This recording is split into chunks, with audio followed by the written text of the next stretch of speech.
যেটার দাম বাংলাদেশ টাকায় প্রায় ৪৮ লক্ষ টাকা। আমাদের এই ড্রোনটা মাত্র ৯ লক্ষ টাকায় আমরা হচ্ছে বাংলাদেশে প্রডিউস করতে পারছি। এই কারণে আমাদের এই ড্রোনটা হচ্ছে বাংলাদেশের মধ্যে তো বেস্ট, বরং যদি আমরা প্রপার ফেসিলিটি আমরা পাই সেই ক্ষেত্রে বিশ্বের মধ্যে হচ্ছে আমরা বড় একটা জায়গা দখল করতে পারবো ইনশাল্লাহ। আমরা কিন্তু নাসা এবং মালয়েশিয়াতে আমাদের এই প্রজেক্ট হচ্ছে মেডেলিস্ট, গোল্ড এবং ব্রোঞ্জ মেডেলিস্ট ছিল।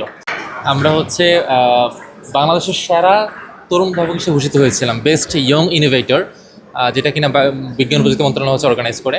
অ্যান্ড আমাদের এই ড্রোনটা দিয়ে আমরা বাংলাদেশে ক্লেম করছি মেড ইন বাংলাদেশ, বিকজ হচ্ছে আমরা এখানে 60% কম্পোনেন্ট বাংলাদেশে আমাদের নিজস্ব ল্যাবে তৈরি করা। আমরা 2016 থেকে আমরা মূলত হচ্ছে ড্রোন এবং রোবোটিক্স নিয়ে কাজ করি Narsingdi science and robotics lab, এবং 2023 এবং 24 সালে বেস্ট ইয়ং ইনোভেটর হিসাবে হচ্ছে আমরা স্বীকৃতি পাই বাংলাদেশে।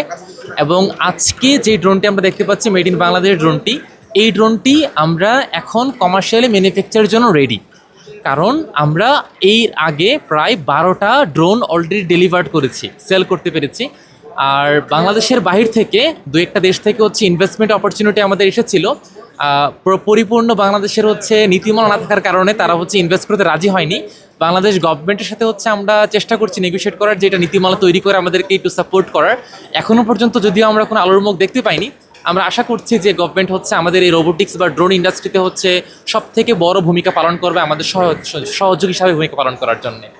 ইন দ্য মিন আমরা কিন্তু নাসা এবং মালয়েশিয়াতে আমাদের এই প্রজেক্ট হচ্ছে মেডেলিস্ট, গোল্ড এবং ব্রোঞ্জ মেডেলিস্ট ছিল। অ্যান্ড আমরা বাংলাদেশ এয়ারফোর্স এবং বাংলাদেশ সেনাবাহিনীর সাথে হচ্ছে কোলাবোরেশনে ওয়ার্কশপ বেসড হচ্ছে সলিউশন নিয়ে কাজ করছি, অর্থাৎ ইউএভি নিয়ে আমরা ওয়ার্কশপগুলো করছি।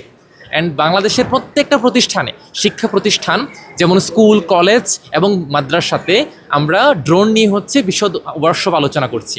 এই ওয়ার্কশপগুলো অর্গানাইজ করার ক্ষেত্রে আমাদের এখনও পর্যন্ত সেলফ ফান্ডে আমরা করছি। যদি গভর্নমেন্টের পৃষ্ঠ থাকে সেই ক্ষেত্রে হচ্ছে আমরা আশা করি আমরা আরও ভালোভাবে ইউএভি বা আনম্যান্ড এরিয়াল ভেহিকেলকে হচ্ছে বাংলাদেশের প্রত্যেকটা প্রান্তে আমরা ছড়াতে পারবো ইনশাল্লাহ। হচ্ছে আপনার ভারত থেকে, আরেকজন হচ্ছে নেপাল থেকে।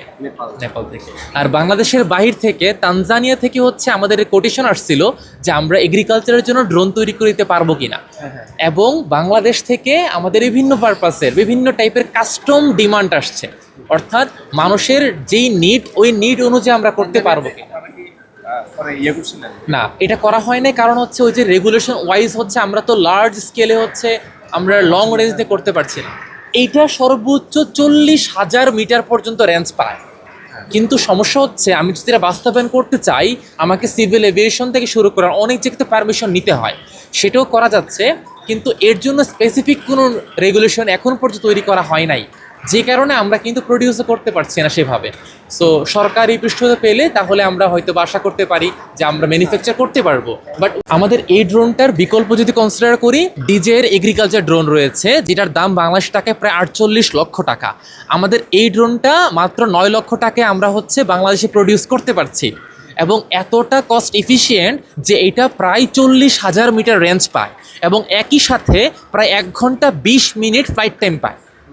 সো এই কারণে আমরা দাবি করতে পারি যে বিশ্বের অন্যতম বড় প্রতিষ্ঠান ডিজে ড্রোনের বিকল্প মেড ইন বাংলাদেশ, এবং সেইটা আরও ইফেক্টিভলি করা পসিবল।